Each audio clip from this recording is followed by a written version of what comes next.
Hello students. आज हम देखेंगे कुछ name reactions from chapter haloalkanes and haloarenes. ठीक है।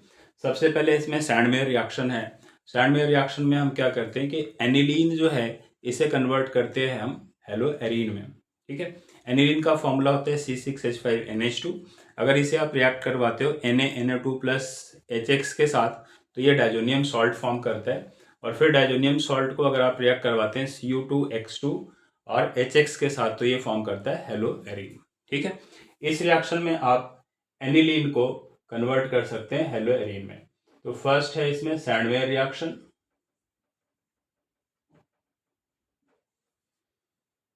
इसमें हम ले लेंगे एनिलीन C6H5NH2 भी लिख सकते हैं इसे आप। इसका रिएक्शन करेंगे हम NaNO2HX के साथ NaNO2HX के साथ तो ये फॉर्म करेगा डायजोनियम सॉल्ट। NH2 जो है ये कन्वर्ट हो जाएगा N2 प्लस Cl माइनस में। फिर इसका रिएक्शन ये डायजोनियम सॉल्ट है। अगर यहाँ पे Cl लगा है तो इसे कहेंगे बेंजीन डायजोनियम क्लोराइड और Br लगा होगा तो बेंजीन डायजोनियम ब्रोमाइड। ठीक है। इसका फिर रिएक्शन करते हैं हम Cu2X2 के साथ HX के प्रेजेंस में तो ये फॉर्म करेगा, यहाँ पे X आ जाएगा प्लस N2। यहाँ पे X जो है वो Cl या Br हो सकता है इस रिएक्शन में। तो ये आपका सैंडमेयर रिएक्शन है। ठीक है। ऐसे ही सेकेंड रिएक्शन है जिसमें हम हेलोजन एक्सचेंज करते हैं। हेलोजन एक्सचेंज के लिए हम दो रिएक्शंस इसमें देख सकते हैं। एक रिएक्शन है जिसमें आप हेलो एल्केन को चेंज कर सकते हैं, जिसमें Cl या Br ये सब्स्टिट्यूएंट्स हैं तो इनको कन्वर्ट कर सकते हैं I के साथ। I से रिप्लेस कर देंगे। इसके लिए हम हेलो एल्केन को NaI के साथ रिएक्शन करवाते हैं। यह रिएक्शन होता है फिंकलस्टीन रिएक्शन।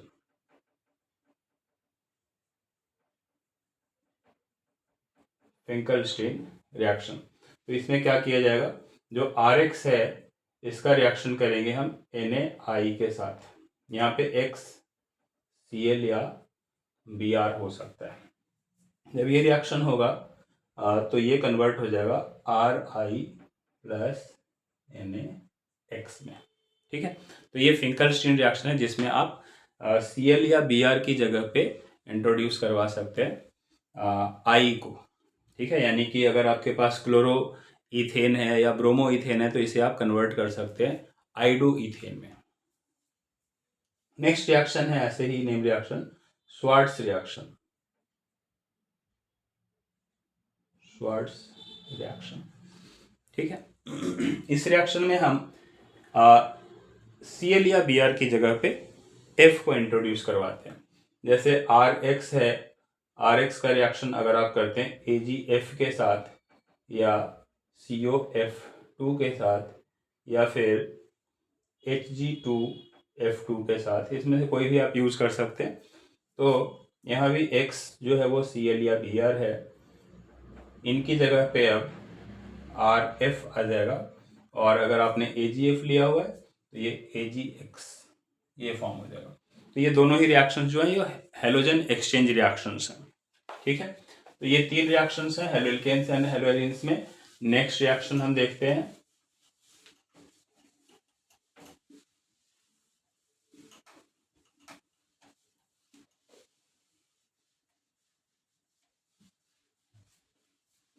नेक्स्ट है नेम रिएक्शन वुड्स रिएक्शन।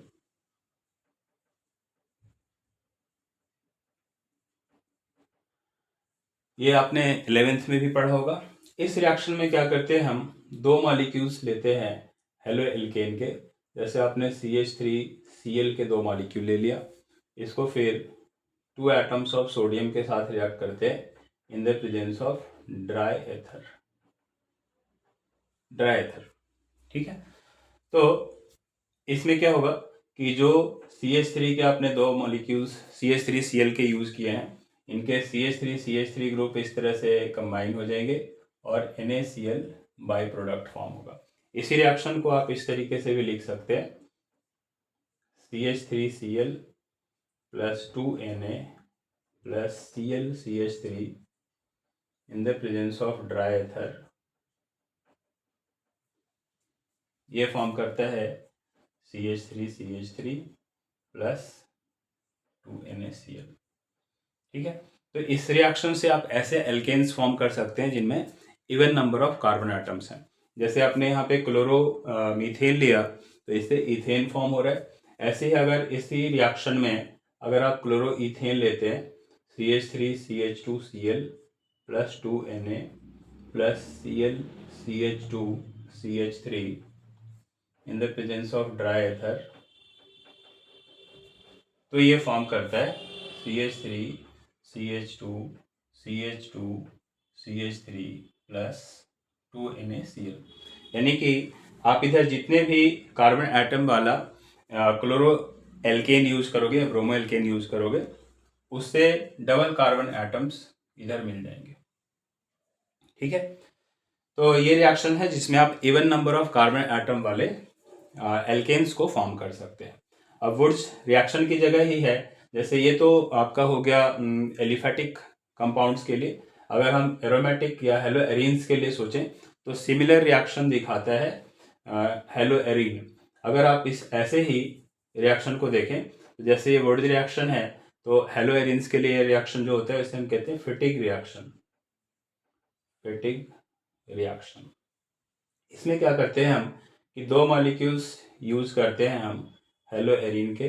जैसे आप यहाँ पे ले लो क्लोरोबेंजीन, इसका रिएक्शन कर दिया आपने सोडियम के साथ in the presence of dry ether.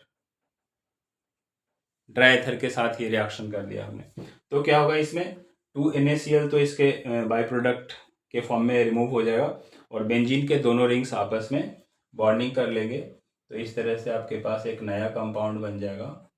Dry ether के प्रेजेंस में ही ये भी रिएक्शन होगा, प्रोडक्ट आपके पास आएगा, इसे हम कहेंगे डाइफिनाइल। Diphenyl plus NaCl। ठीक है, तो बिल्कुल वुड्स रिएक्शन की ही तरह फिटिग रिएक्शन है, कंडीशन भी सेम यूज की गई है। ये एलिफेटिक हेलो एल्केन्स के लिए है और ये एरोमेटिक यानी कि हेलो एरीन्स के लिए है। अब इन दोनों का एक हाइब्रिड रिएक्शन है जिसमें वुड्स रिएक्शन और फिटिग रिएक्शन एक साथ होते हैं। तो नेक्स्ट हमारा वही रिएक्शन है जिसका नाम है woods फिटिग reaction.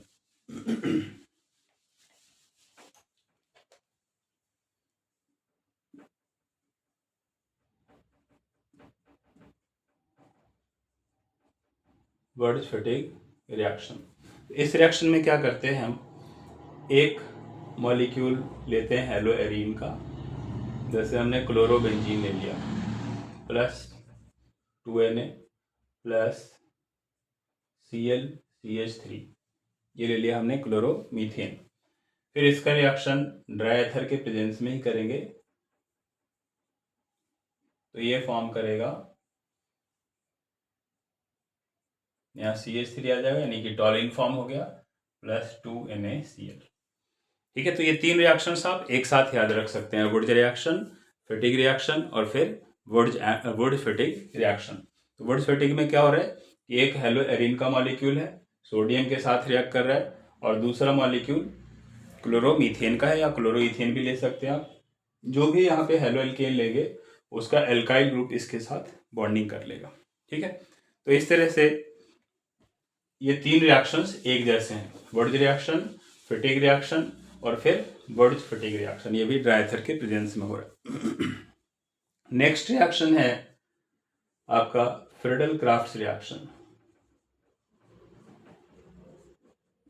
Friedel crafts reaction, इस रिएक्शन में क्या करते हैं हम कि जो हेलो एरीन्स हैं उनका रिएक्शन करते हैं हम एनहाइड्रस AlCl3 के साथ, और आप इसमें साथ में ले सकते हैं हेलो एल्केन। ठीक है, तो फ्रीडल क्राफ्ट रिएक्शन के फिर दो पार्ट हो जाते हैं, एक होता है Friedel craft alkylation. Friedel craft alkylation, जैसे हमने इसमें ले लिया हेलो एरीन यानी कि क्लोरोबेंजीन ले लिया। ठीक है, तो एक मॉलिक्यूल हमने क्लोरोबेंजीन का ले लिया और इसका रिएक्शन करते हैं CH3Cl के साथ in the presence of anhydrous AlCl3। तो जब आप इसके प्रेजेंस में रिएक्शन करते हैं तो आपको कंपाउंड मिलता है Cl अपनी जगह पे रह जाएगा, CH3 ऑर्थो पोजीशन पे, और ऐसे ही दूसरे मॉलिक्यूल में CH3 पैरा पोजीशन पे आ जाता है, यानी फोर्थ पोजीशन पे आ जाता है। ठीक है, तो इस तरीके से दो कंपाउंड्स आपको मिल जाते हैं इसमें। हमेशा ही ये ध्यान रखना है कि जो पैरा प्रोडक्ट होते हैं वो मेजर प्रोडक्ट होंगे, पैरा प्रोडक्ट मेजर होंगे। ऐसे इसका दूसरा पार्ट जो है वो फ्रीडल क्राफ्ट्स एसाइलेशन है। इसमें अगर आप क्लोरोबेंजीन का रिएक्शन करते हैं CH3COCl के साथ, CH3COCl के साथ सेम कंडीशन यूज करनी है, एनहाइड्रस AlCl3। ठीक है, तो ये रिएक्शन जो है किस तरह से प्रोसीड करेगा, इसमें भी आपको दो प्रोडक्ट्स मिलेंगे, ऑर्थो और पैरा प्रोडक्ट्स। तो Cl के साथ यहाँ मिल जाएगा COCH3 यानी कि 2 क्लोरो एसिटोफेनॉन, और सेकेंड जो मॉलिक्यूल होगा वो मिलेगा COCH3 यानी 4 क्लोरो एसिटोफेनॉन। ठीक है, तो ये इस तरह से फ्लोरल क्राफ्ट रिएक्शन में दो पार्ट्स हैं इसके, एक में आपका एल्काइल ग्रुप आते हैं और दूसरे में एसिड क्लोराइड ग्रुप या एसाइल ग्रुप आ जाएगा। ठीक है, तो इन रिएक्शंस को आप ध्यान में रख सकते हैं, ये आपके हेलोएल्केन्स एंड हेलोएरीन्स के इंपॉर्टेंट नेम रिएक्शंस हैं। नेक्स्ट पार्ट में फिर मैं इसके इंपॉर्टेंट कुछ क्वेश्चंस आपके साथ डिस्कस करूंगा।